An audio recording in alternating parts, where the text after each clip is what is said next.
Good day, everyone. So we are the groups 5 and 6 and here to discuss and present to you our report collaboration, Rereading Philippine Revolution, an analysis about the controversies and conflicting views of the cry of Balintawak.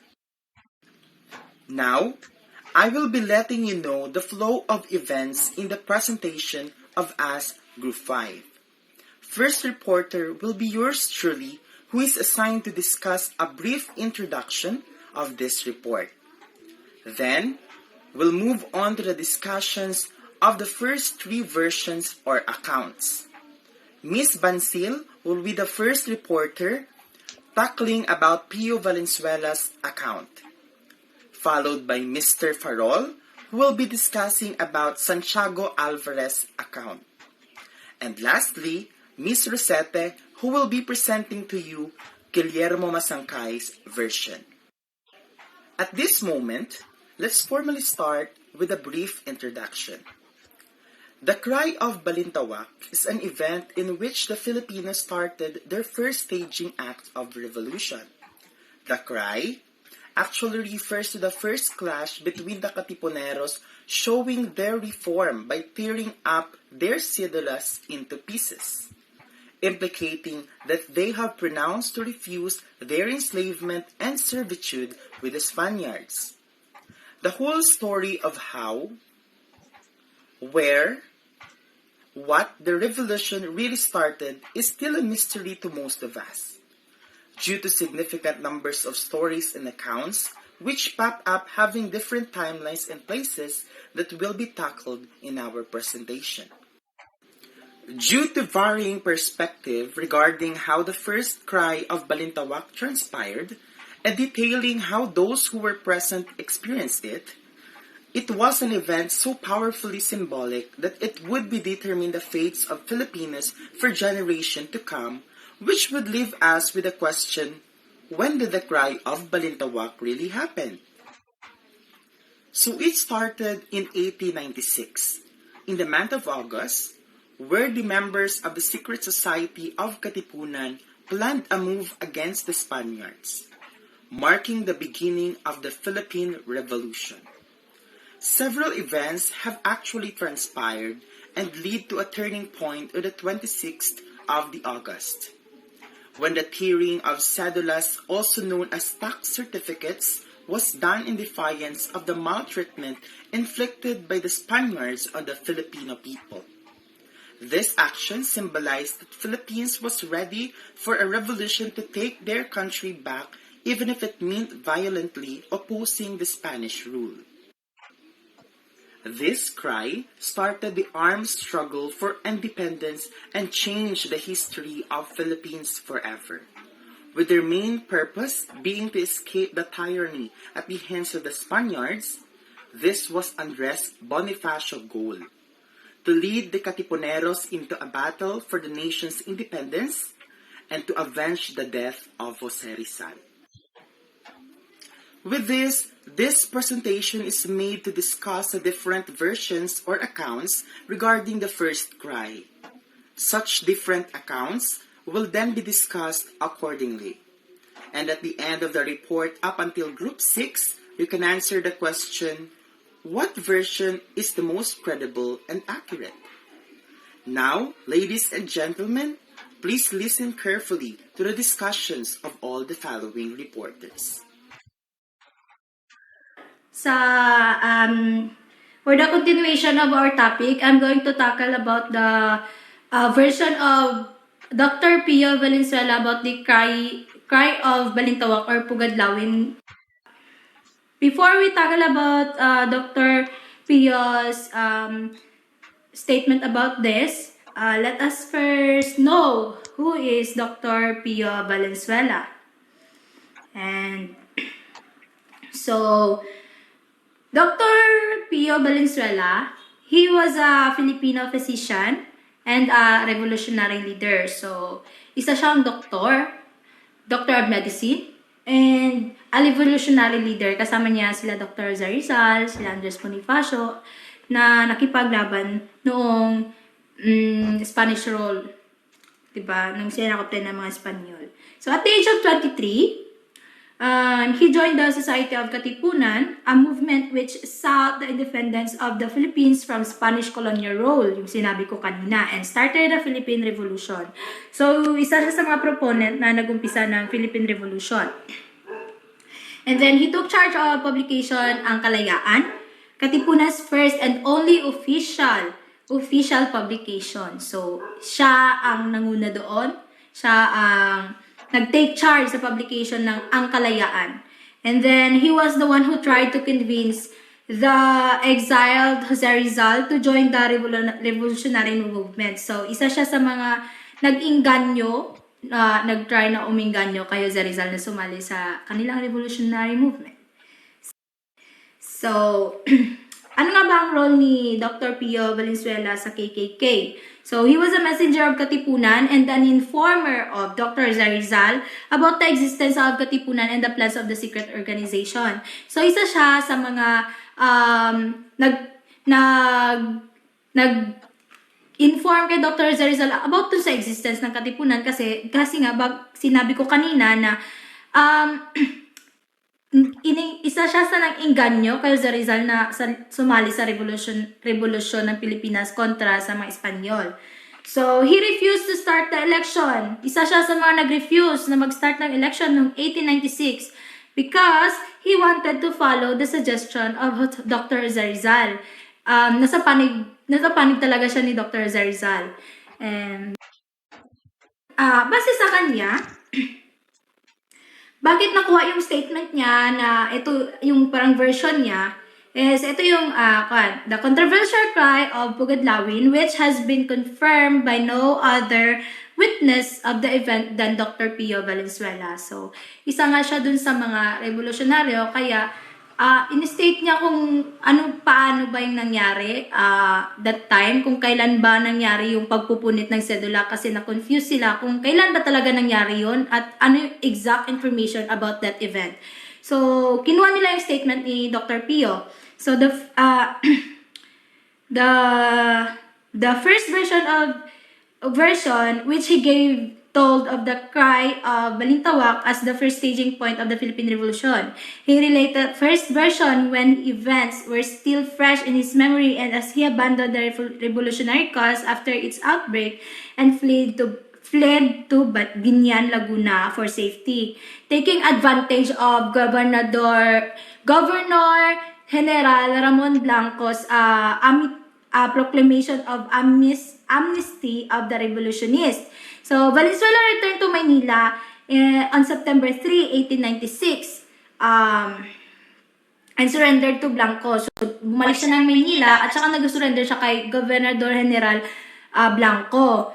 And then, he was imprisoned in Fort Bonifacio where, upon investigation, he told Francisco Olive, the Spanish investigator, that the cry was staged at Balintawak on Wednesday, August 26, 1896. So, yung state niya about dun sa cry, kung kailan nangyari, is binago niya. Before, kasi, sabi niya, dun sa first stage niya is, parang ginconceal niya yung totoo talaga. Tapos, how much later, yung parang pagkaka-state niya is iba na sa before, yung parang original. So, he was staged at Balintawak Wednesday. Ganun. However, much later, Dr. Valenzuela, with fading memory and without consulting the written documents of the Philippine Revolution, wrote his memoirs of revolution. In his memoirs, he claims that the cry was held at Pugadlawin on August 23, 1996. So, yun na nga, marapit ng mag-fade yung mga memory niya about dun sa mga events. So, without consulting the written documents of the Philippine Revolution, he wrote his memoirs of revolution. Yung sinabi niya doon is August 23, 1896 nangyari ang pagpupunit ng sedula sa Balintawak. So, ito yung pagkakasunod-sunod ng statement niya about dun sa pagpupunit ng sedula. So, base sa kanya, ganito yung pagkakasunod ng mga date kung kailan nangyari ang yung crying of Pugadlawin. So, first, gusto kong tandaan nyo yung mga date guys ha. In August 1896, Andres Bonifacio, Procopio Bonifacio, Teodoro Plata, Emilio Jacinto, and Aguelo de Losario arrived in the house of Apolinario Samson at Kangkong. So, noong August 1896 daw, excuse me, na dumating sila Andres Bonifacio, Procopio, si Plata, si Jacinto, at saka si Del Rosario sa bahay ni Apolinario Samson sa Kangkong. Itong place na to is matatagpuan siya sa Caloocan. So, pagkatapos niyan, in August 20, the next day, Dr. Pio Valenzuela arrived in Kangkong. So, di ba, ngayon, August 19, pagka the next day, dumating si Dr. Pio doon sa place, doon sa bahay ni Apolinario Samson. And then, in August 22, 1896 pa din, parang 3 araw lang, pagkadating ni Dr. Pio doon sa lugar, dumating din ang 1,000 members, 1,000 membro ng katipunan o yung mga katipunero na mag-a-attend ng meeting in the house of Juan Ramos na anak naman ni Melchora Aquino. So, ang pagkakasunod-sunod ng kanyang araw, kung kailan nangyari yun, ay masyadong clear. O, pagkatapos ng araw na yun, in August 23, 1896 naman, pagkaumagahan, doon na nangyari ang debate at diskusyon kung kailan kailan ba uumpisahan ang revolusyon laban sa mga Espanyol. So, August 23, 1896, ito yung date kung kailan sila nag-discuss about sa mga information kung ano dapat kung kailan uumpisahan ang revolusyon. And ang sabi doon sa meeting nila, mag-uumpisa ito sa August 29, 1896. So, kung iisipin natin, di ba, pagkatapos ng meeting na nangyari doon nangyari yung pagpupunit ng sedula. So, after the meeting, they tore their sedula and shout, "Long live the Philippines." So, dito nangyari yung pagpupunit ng sedula. And base sa ating konklusyon, pag i-conclude natin, base kay Dr. Pio Valenzuela, nangyari ang Cry of Pugadlawin noong August 23, 1896. Kasi nga, isa siya sa mga witness at saka isa yun sa mga na-remember niya na mga memories ng mga panahon ngayon. Mabuti na rin naman at nasulat niya kung kailan ito, pero ito yung version niya kung kailan. Kasi nga, kung siya na-witness niya yun, iba rin yung mga nasabi lang. So, yun na po yung kabuuan ng report na about kay Dr. Pio Valenzuela. Na kung ano yung account niya about dun sa history na kung kailan ba nangyari talaga yung pagpupunit ng sedula. Yun lang po. Maraming salamat. Next reporter. Good day to you. My name is Lenzy M. Farol and I am here to present The Cry of Bahay Toro, written by Santiago Alvarez. Introduction. In this presentation, we are going to discuss the Cry of Bahay Toro, another version of the cry, which accounts on how the new Philippine Revolution began, and it is written by Santiago Alvarez. Before we start, we should know first who Santiago Alvarez is. Santiago Alvarez was a revolutionary general and a founder and honorary president of the first directorate of the Nacionalista Party, also known as Kidlat ng Apoy, because he inflamed bravery and dedication as a commander of Cavite's famous battles. He was celebrated in the present-day Cavite City as a hero of the Battle of Dalahican.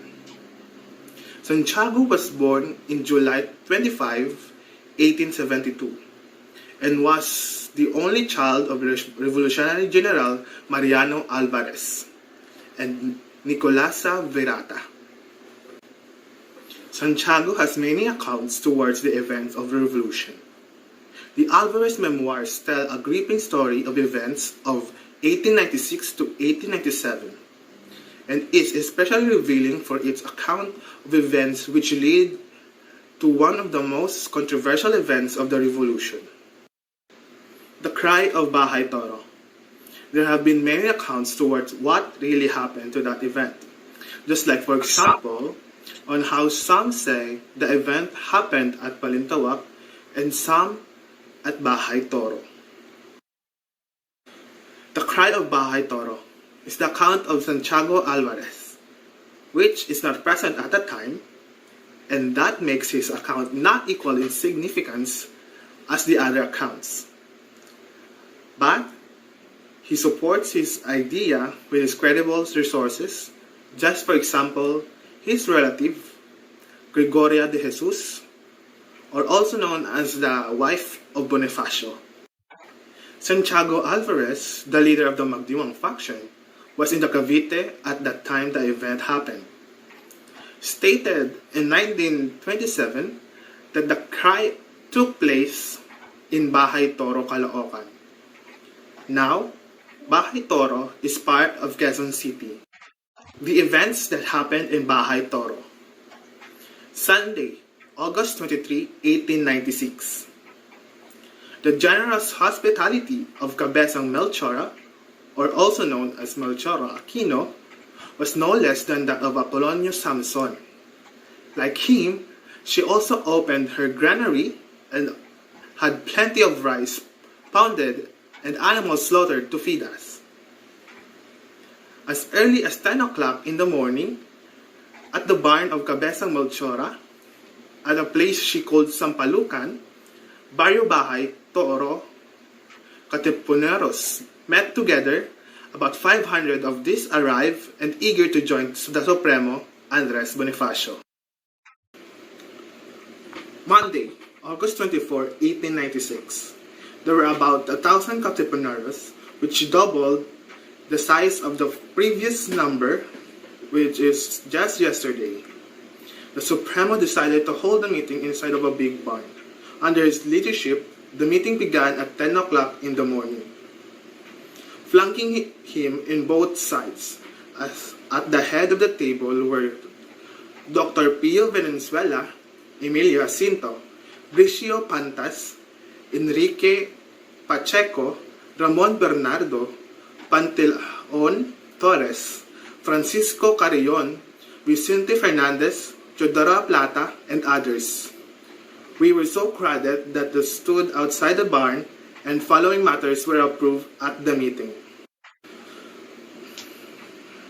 It was 12 o'clock noon when the meeting adjourned in a mist with the cries of "Long live the sons of the country," which means mabuhay ang anak ng bayan. Conclusions.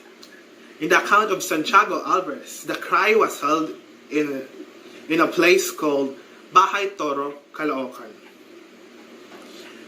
Even though Santiago Alvarez was in Cavite at that time, his account still has a little significance, not compared to others, because it is backed up with a reliable source.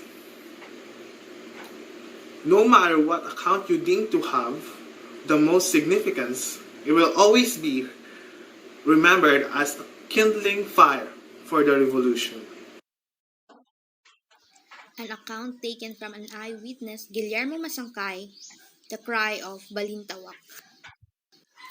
First, who was Guillermo Masangkay?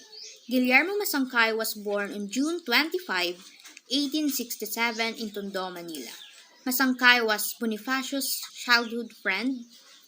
Masangkay was a boatman and had no formal education.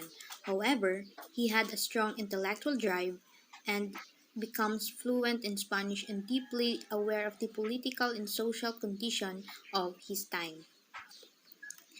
At the age of 17, Masangkay joined the society and became an associate, advisor, and personal counselor of Andres Bonifacio. Masangkay is one of the first members of the Katipunan, one of the main leaders, and a veteran for KKK. He is also in charge of constructing the KKK in Cavite. Masangkay died at the age of 93 on May 30, 1963. The following is the account of Guillermo Masangkay in the Pugadlawin. So the meeting was held at the house of Apolonio Samson on August 26, 1896. The attendees were Andres Bonifacio, Emilio Jacinto, Tomas Aguedo del Rosario, Tomas Remigio, Brescio Pantas, Teodoro Plata, Peyo Valenzuela, Enrique Pacheco, and Francisco Carrion, which are all leaders of the Katipunan and board of directors of the organization. Some delegates also are present from Bulacan, Cabanatuan, and Cavite, and Muro. So, at 9 o'clock in the morning, the meeting officially started with Bonifacio presiding and Emilio Jacinto acting as secretary. The meeting was to discuss when will the uprising will take place, where Teodoro Plata, Brescio Pantas, and Pio Valenzuela opposed to the plan. They reasoned that people would be in distress if the revolution preparation is inadequate.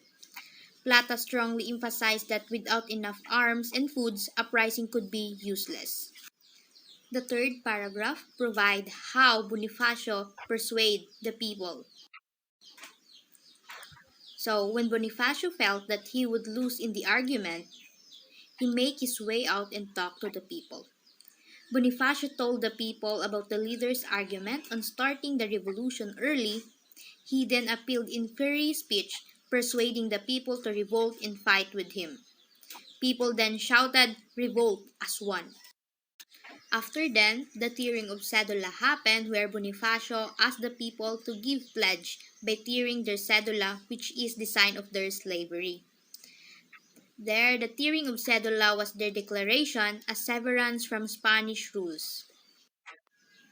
As Bonifacio said, people as one with tears in their eyes pulled out their cedulas and tore them in pieces. Upon destroying their cedula, people are aware that they cannot go back to their home. Spanish will surely persecute and severely punish the people for having no cedula. Bonifacio then, upon securing the people's pledge, he returned to the session hall and informed the other leaders. Bonifacio stated that people want to revolt. Leaders have no other choice for people already destroyed their cedulas. In spite of the protests, the majority in the meeting voted for revolution. Masangkay described Bonifacio as a mere bodiguero and is earning 25 pesos. On that day, Masangkay visualized that Bonifacio always wore an open coat with black necktie and black hat, and he always carried an umbrella. But on August 26, Bonifacio took off his coat, leaving only his shirt with collar and a tie. Guillermo's account ended after Andres Bonifacio, Emilio Jacinto, and the other leaders of the Katipunan leading the men and distributed their strategic positions. Masangkay was with the group who guard the place where the Spaniards passed before reaching the meeting place of the Katipuneros. The first fire was made by the civil guards, and that was the beginning of the fire that later became a huge conflagration. That was Guillermo Masangkay's account about the cry of Balintawak on August 26, 1896. I'm gonna leave this quote from Thomas Paine: "The duty of a true patriot is to protect his country from its government."